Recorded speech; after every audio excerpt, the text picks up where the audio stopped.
Spectrum podcast, where we celebrate stories, share experiences, and the voices of our neurodivergent community.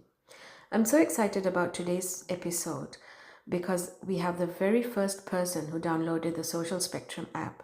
It is a moment that means so much to her, our team, and community. So, joining us is a bold, inspiring young lady who was recently diagnosed as being on the spectrum. I met her first at a disability expo where we actually launched Social Spectrum in Geelong, here in Victoria, Australia. She's here with us today to share her story, her journey of self discovery, and what it means to embrace her identity. I can't wait for you all to hear her beautiful perspective. Welcome to the Social Spectrum podcast, Saffron. Would you like to tell us a bit about yourself? Yeah, so I'm Saffron and I'm 23 years old. I was only just diagnosed with autism at the start of April, which was very exciting because I've had a lot of health problems my whole life through childhood, adolescence, and being a young adult. Whether that's physical health, I had a few years of high school where I could barely get to school because I was so physically unwell. And then I've also had lots of mental health issues, mainly anxiety, which hasn't been able to be treated through conventional medical help. I was diagnosed with ADHD about 2 years ago now, which was quite new to me at the time. I had no idea about neurodivergence before then. I had the typical idea of uh, someone with ADHD is a little boy running around causing trouble. And at first I thought, no, that's not me. But when I did some research and looked into it and how it presents for adults and for women, I soon realized that actually it sounded a lot like me. And I started working through treatment for that, which definitely has helped, but it hasn't helped as much as me and my doctor thought. And once I started dealing with more physical health issues again at the start of this year, that's when my doctor really wanted to push and look into autism as a possible diagnosis too, because she had been suspicious for a while of autism. And she really believed that I was in an autistic burnout and that was what was causing my physical health issues. So that prompted me to look into autism. And then I went through the diagnosis process and received my official diagnosis just about a month ago. Okay. I mean, yeah, I mean, it's such a big relief to at least get that diagnosis because you know that all the physical and mental trauma that you've gone through, it is because of something else. Yeah, it Right. really is a relief. And to know that actually there are treatments and ways of getting help and support. It's just that previously I was receiving the wrong treatments. They weren't right for me. But now that I have the diagnosis that properly fits me, I can get the help that I need for that, which is a big relief. No, that's true. That really resonated with me when you said, ADHD is thinking about a guy who's just causing a lot of trouble. And Yeah. there were like instances in my childhood when we had some friends like that, and then everyone would just put a label on him that, he was naughty, he's really difficult.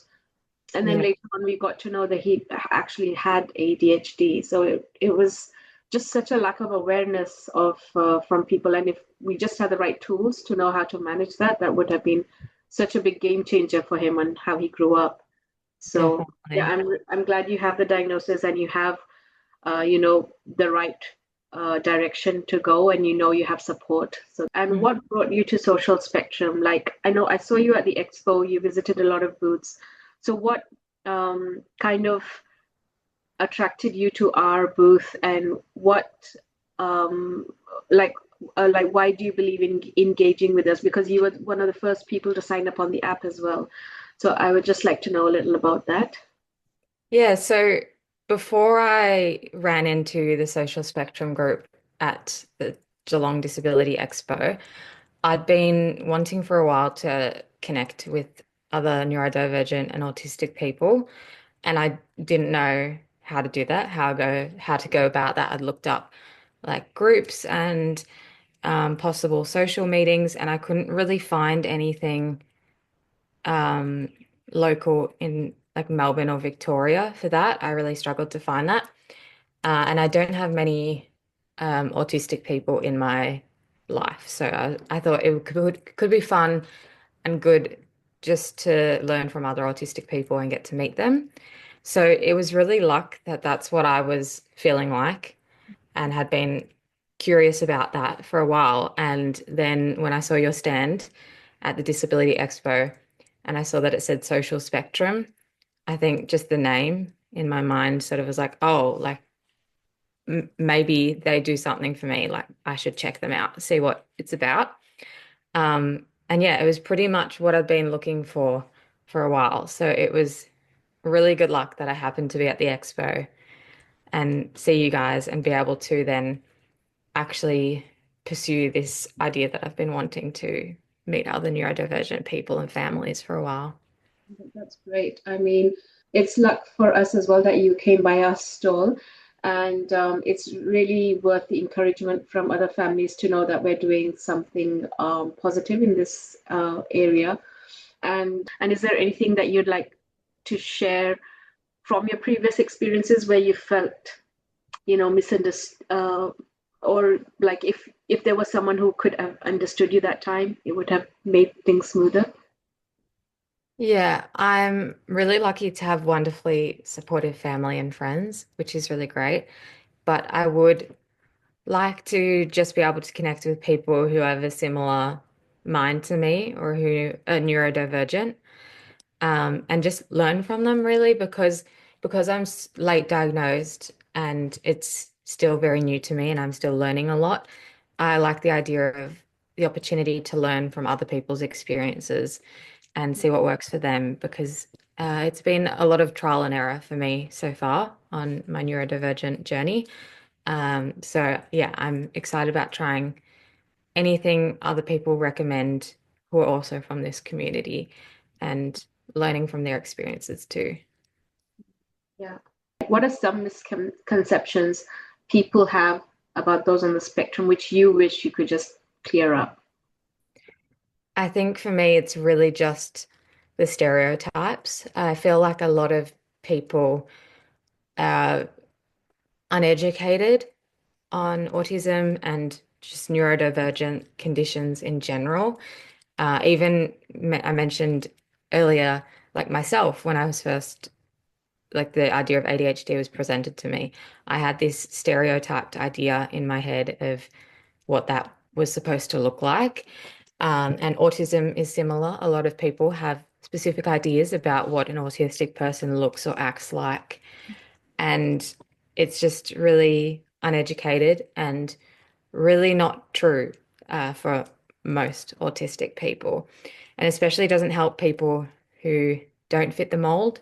Mm. So, women and gender diverse people, older people, like adults rather than children, and people of color, they don't necessarily fit that stereotypical mold that people have of autism in their mind. And I, yeah, I would just wish that Australians as a whole could be more educated on autism. And that doesn't take a lot. Just exposing themselves to a little bit of education from an autistic person would go a long way, I think. Coming to that, like what I feel is that rather than like my son, he's autistic. So I used to get those comments, oh, but he looks normal. He doesn't look like there's anything wrong with him. So though, I mean, no one's trying to say it as an insulting way. That's the way, but it's the way they think.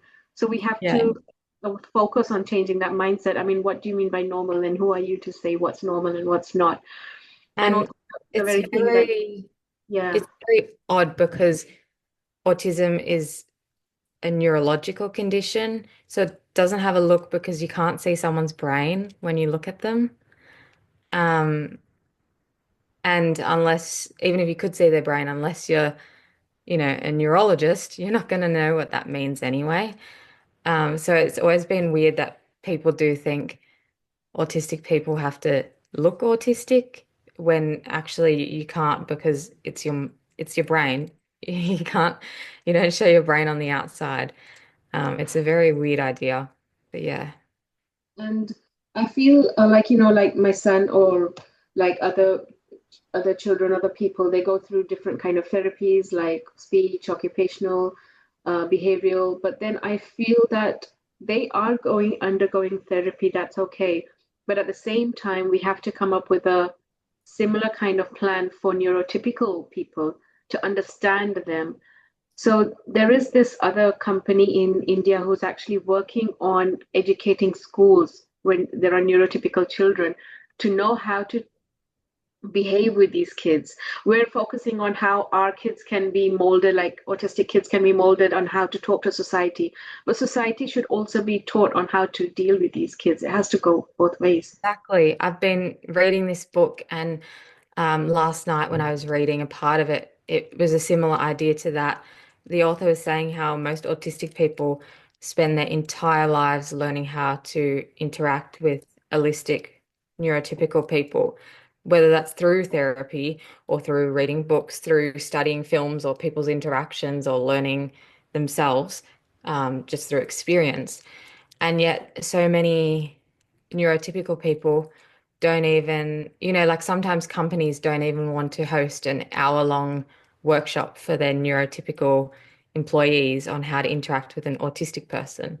And it's funny that people won't even do this tiny bit of research.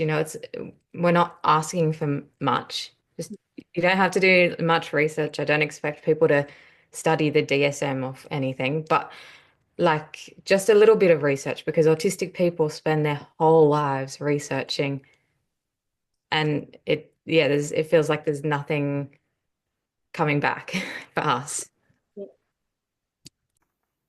And on that note, we are going to take a little pause here. But don't worry, this conversation is far from over. We'll be back next week with part two, where we'll dive a bit more deeper into this journey and some powerful reflections that you won't want to miss. So, for all our listeners, stay tuned, follow if you aren't already, and join us next week for the rest of this honest conversation. Trust me, it's one you'll be glad you stuck around for. Until then, take care and keep embracing the spectrum.